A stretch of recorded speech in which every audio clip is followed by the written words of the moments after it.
শেখ হাসিনা সরকার পতনের পর গত এক মাসে আওয়ামী লীগের অনেক নেতা, মন্ত্রী এবং সংসদ সদস্য দেশ ছেড়ে পালিয়ে গেছেন।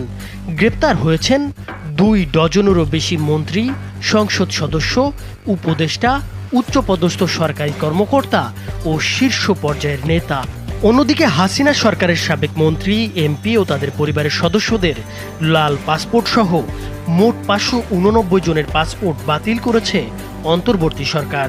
ফলে এসব বাতিল পাসপোর্ট ব্যবহার করে কেউ বাংলাদেশ ত্যাগ বা যারা ইতোমধ্যে দেশ ছেড়ে পালিয়ে গেছেন তাদের তৃতীয় কোনো দেশ ভ্রমণ করতে জটিলতায় পড়তে হবে।